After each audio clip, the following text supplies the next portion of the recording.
Hello दोस्तों। English literature की series में हम एज ऑफ जॉनसन को डिस्कस कर रहे हैं दोस्तों।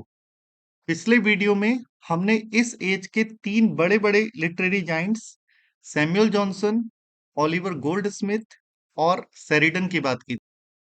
हम आज की क्लास में इस एज में आने वाले नॉवेल्स की बात करेंगे दोस्तों, और हमारा focus four wheels of the novel पर रहेगा दोस्तों। Richardson, Fielding, Smollett, and Stern. Here begins our question number one, friends. Novel as a literary form flourished in which century? Options given are 17th, 18th, 19th, 20th. The correct answer is 18th century. 18th century से ही novel की starting मानी जाती है दोस्तों। और 1740 में आने वाला रिचर्डसन का novel Pamela is considered one of the proper forms of the novel. Next question is, the word novel comes from the Italian word novella, which means, जो ये शब्द नॉवल है, ये एक इटालियन वर्ड नोवेला से बना है दोस्तों। और नोवेला का क्या मतलब होता है? Novella means new. Next question is, the term for the novel in most European languages is blank, which suggests its closeness to the medieval romance. तो यूरोपियन लैंग्वेज में नॉवल के लिए जो शब्द यूज होता है वो है रोमन। और इसी शब्द को लिए हुए नॉवेल्स के रूप हैं bildungsroman, erziehungsroman और kunstlerroman. Bildungsroman coming of age novel होते हैं, जो कि नॉवल के हीरो के साइकोलॉजिकल और मॉरल डेवलपमेंट को दिखाते हैं। एडजे हंग्स रोमन एजुकेशनल नॉवल होते हैं, इसमें हीरो की बढ़ती हुई एजुकेशन को शो किया जाता है दोस्तों। कांस्टलर रोमन को आर्टिस्ट नॉवल कहते हैं। तो रोमन वर्ड जो है वो यूरोपियन लैंग्वेजेस में नॉवल के लिए यूज होता है, ये बात हमें ध्यान रखनी है। Next question is, a novel that is made up of letters और has a plot that is at least partly made up of letters is called Gothic novel, historical novel, epistolary novel, stream of consciousness novel. The correct answer is epistolary novel. वो novel जिसमें letters के आधार पर communication को आगे बढ़ाया जाता है, उसे हम एपिस्टोलरी नॉवल कहते हैं। गोथिक नॉवल तो डरावने नॉवल होते हैं जो हमें डराने का काम करते हैं। Historical novel tells us about the historical events. और स्ट्रीम ऑफ कॉन्शियसनेस नॉवल वो नॉवल होते हैं दोस्तों जिसमें कैरेक्टर्स के माइंड्स में चलने वाले थॉट्स को प्रकट किया जाता है, इसीलिए इसे इंटीरियर मोनोलॉग के नाम से भी जाना जाता है दोस्त। नेक्स्ट क्वेश्चन इज, पामेला और virtue rewarded is an epistolary novel written by whom? 1740 में आने वाला पामेला, जिसका सबटाइटल वर्च्यू रिवॉर्डेड था, ये किसका लिखा एपिस्टोलरी नॉवल है? The correct answer is Richardson. इसकी हीरोइन जो पामेला है, उसे अपनी वर्च्यू को इंटैक्ट रखने के लिए रिवॉर्ड दिया जाता है, क्योंकि मिसेस बी के यहाँ वो काम करती है मेड सर्वेंट का। वो 15 इयर्स की है, और मिसेस बी जब मरने वाली होती है तो वो अपने बेटे की रिस्पॉन्सिबिलिटी पामेला को छोड़ के जाती है। और बेटा, जिसे मिस्टर बी बोला गया है, falls in love with Pamela and ultimately he has to marry with her. Next one is, this novel tells of a young girl, a lady's maid, and the man, Mr. B, who, failing to seduce her, marries her. Identify the novel. ये novel वो novel है जिसमें एक 15 साल की लड़की है, जो कि एक लेडी यानी मिसेस बी की मेड है। और इसमें एक आदमी आता है जिसका नाम मिस्टर बी है। वो सिड्यूस करने की कोशिश करता है उस यंग गर्ल को, लेकिन नहीं कर पाता है और लास्ट में उससे मैरिज कर लेता है। ये नॉवल कौन सा नॉवल है? The right answer is Pamela और वर्च्यू रिवॉर्डेड। ऑप्शन में आए हुए तीनों नॉवेल्स ही रिचर्डसन के नॉवल हैं दोस्तों। क्लैरिसा, सर चार्ल्स ग्रैंडिसन और पामेला, ये तीनों नाम हमें अच्छे से ध्यान रखते हैं, क्योंकि यही इनके तीन फेमस नॉवल हैं। Next question is, Clarissa tells the story of a virtuous beautiful young women who is brought to tragedy by the wickedness of her world. Clarissa Harlowe is universally loved and admired, considered an exemplary woman by everyone around her. What is her age? ये जो novel Clarissa है, Richardson के द्वारा लिखा गया novel है। इसमें एक वर्चुअस, ब्यूटीफुल यंग वुमन को दिखाया जाता है जिसका नाम क्लैरिसा है और उस बेचारी को ट्रेजेडी से होके गुजरना पड़ता है क्योंकि ये खराब दुनिया उसको परेशान करती है और क्लैरिसा एक ऐसी लड़की है जिसे दुनिया प्रेम करती है, एडमायर करती है और उसे एक एग्जेम्पलरी वुमन मानती है। लेकिन फिर भी उसे इस विकेडनेस ऑफ द वर्ल्ड का शिकार होना पड़ता है। इस क्लैरिसा की एज क्या है? Options given are 15, 18, 21, none of the above. The correct answer is 18 years. Pamela 15 years की थी और क्लैरिसा 18 years की। ये भी रिचर्डसन का लिखा हुआ एक एपिस्टलरी नॉवल ही है दोस्तों। पामिला में तो पामिला अपने पेरेंट्स को पत्र लिखती है। क्लैरिसा नाम के इस नॉवल में क्लैरिसा अपनी फ्रेंड को नॉवल लिखती है और दूसरा जो सिड्यूस करने वाला आदमी है जिसका नाम लवलेस है वो भी अपने फ्रेंड को लेटर लिखता है। तो there is exchange of letters between Clarissa and his friend and the exchange of letters between Lovelace and his friend. Next question is a dashing rake, the antagonist of the novel Clarissa, who has a history of seducing many women, all of whom subsequently either died in childbirth or became whores. He is in love with Clarissa, but he also sees her as a challenge for his past of seduction. Identify him. Good looking handsome young man है लेकिन इस novel का villain है।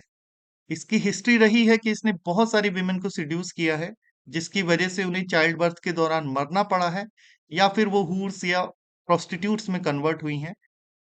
ये व्यक्ति Clarissa से भी प्रेम करने लग जाता है लेकिन जब क्लैरिसा इसे रिस्पॉन्स नहीं देती तो क्लैरिसा को वो एज ए चैलेंज लेता है to show her powers of seduction.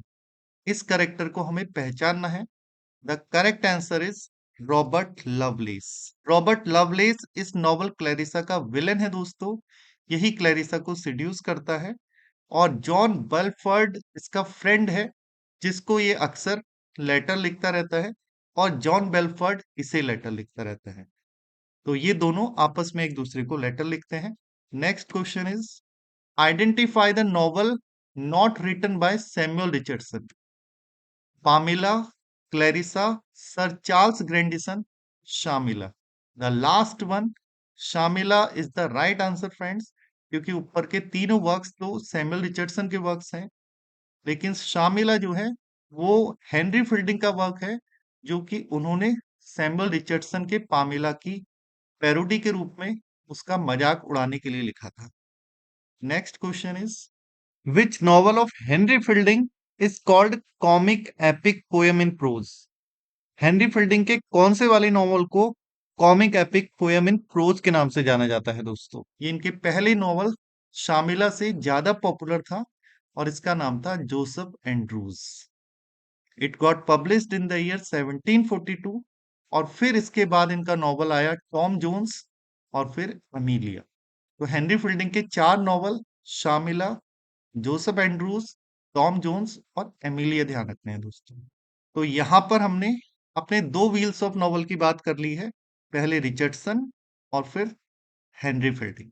Let's move on to the third wheel of the novel. Identify the work written by Tobias Smollett. Tobias Smollett next wheel है novel रुपीज गाड़ी का और इसका famous work और ये तीनों ही इसके फेमस वर्क्स हैं दोस्तों। The adventures of Roderick Random, the adventures of Peregrine Pickle, the expedition of Humphry Clinker. All these are the works of Tobias Smollett. और टोबियास स्मॉलेट का नाम हमें इसलिए भी ध्यान रखना है दोस्तों क्योंकि इसने डॉक्टर सैमुअल जॉनसन को ग्रेट चैम ऑफ लिटरेचर कह के बुलाया था। Next move on. Identify the novelist who said a novel is a large diffused picture. Novel को एक लार्ज डिफ्यूज्ड पिक्चर पुकारने वाले कोई और नहीं टोबियास स्मॉलेट ही हैं दोस्तों। अब हमारे फोर्थ व्हील ऑफ नॉवल का नंबर आता है दोस्तों, जिनका एक ही नॉवल प्रसिद्ध है और उसी से रिलेटेड हमारा ये क्वेश्चन भी है। The life and opinions of Tristram Shandy, gentleman, also known as Tristram Shandy, is a novel written by, complete the sentence. The correct answer is Laurence Sterne. Laurence Sterne इसी novel के लिए famous है दोस्तों, क्योंकि यही novel 9 volumes में publish हुआ था 1759 से लेकर 1767 के बीच में। ऑप्शंस में दिए गए चारों नाम व्हील्स ऑफ इंग्लिश नॉवल के नाम से जाने जाते हैं, और इन्हें व्हील्स ऑफ इंग्लिश नॉवल कहने का काम किसने किया था? This is our next question. Who called Richardson, Fielding, Smollett and Sterne the four wheels of English novel? Options are Professor Sainsbury, G.K. Chesterton, Matthew Arnold, T.S. Eliot. The correct answer is Professor Sainsbury, friends. Next question. Identify the incorrect match. Left hand side में novel है और right hand side में novelist.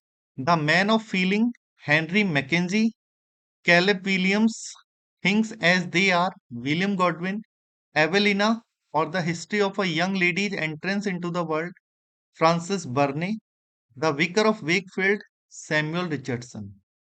The last one is the incorrect, friends, क्योंकि the vicar of Wakefield Samuel Richardson का नहीं, Oliver Goldsmith का work है।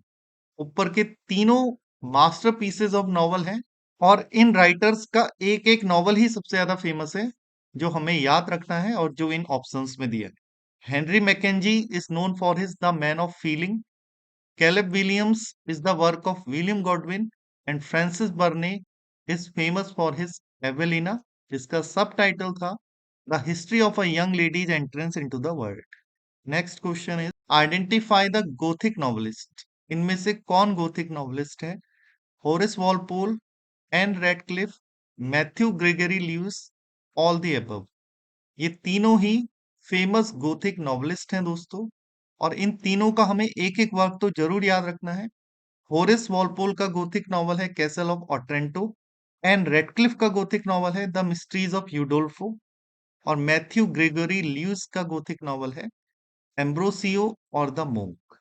ऐसे रोमांटिक एज में आने वाली मैरी शैली का भी गोथिक नॉवल हमें ध्यान रखना है, जिसका नाम है Frankenstein. Next question is the type of fiction whose setting is in the medieval period, often in a gloomy castle replete with dungeons, subterranean passages and use of ghosts and mysteries is called। ये हमने अभी जाना ही था दोस्तों। ये डराने वाले novel Gothic novel कहलाते हैं। इनकी सेटिंग मेडिवल पीरियड में रखी जाती है, और इसमें ग्लूमी कैसल दिखाए जाते हैं, जिसमें बहुत डरावने सीन्स, घोस्ट और मिस्ट्रीज को शो किया जाता है। Picaresque novel was originated in which place? Picaresque word picaro से बना है। पिकारो एक स्पेनिश शब्द है दोस्तों, और इस तरीके के नॉवल सबसे पहले स्पेन में लिखे गए थे। The Spanish root of these novels is picaro, और पिकरो का मतलब रोग होता है दोस्तों। रोग मीन्स बदमाश। तो इसमें बदमाशों की कहानियां दिखाई जाती हैं, इसलिए अंडरवर्ल्ड की सेटिंग रखी जाती है, और थोड़ी सी वल्गर लैंग्वेज का प्रयोग किया जाता है। This is why picaresque novels are not considered good for children. Next question is who is the writer of Gothic novel Frankenstein? Frankenstein Mary Shelley का लिखा हुआ एक science fiction as well as Gothic novel है दोस्तों। इसका subtitle है the modern Prometheus, and it appeared in the year 1818। Our question number 20th is which of Jane Austen's novels is a parody of Gothic novel? जैसे Mary शैली romantic as से belong करती हैं दोस्तों, वैसे ही Jane Austen भी romantic as की famous novelist हैं। और यहाँ पर हमें बताना है कि जेन ऑस्टन का वो कौन सा नॉवल है जो कि गोथिक नॉवल की मजाक उड़ाता है, क्योंकि उस समय बहुत सारे गोथिक नॉवल लिखे जा रहे थे। तो द करेक्ट आंसर इज नॉर्थएंगर एबे, that got published in 1817। 1817 में आने वाला जेन ऑस्टन का नॉवल नॉर्थएंगर एबे गोथिक नॉवल की मजाक उड़ाता है दोस्तों। इट इज अ पैरोडी और spoof of the Gothic novel. Sense and sensibility, एमा और प्राइड एंड प्रेजुडिस भी जेन ऑस्टन के फेमस वर्क्स हैं दोस्तों। इन नॉवेल्स को हम रोमांटिक एज वाले पीरियड में डिटेल में पढ़ेंगे। With this, I end today's class, friends. Thank you very much.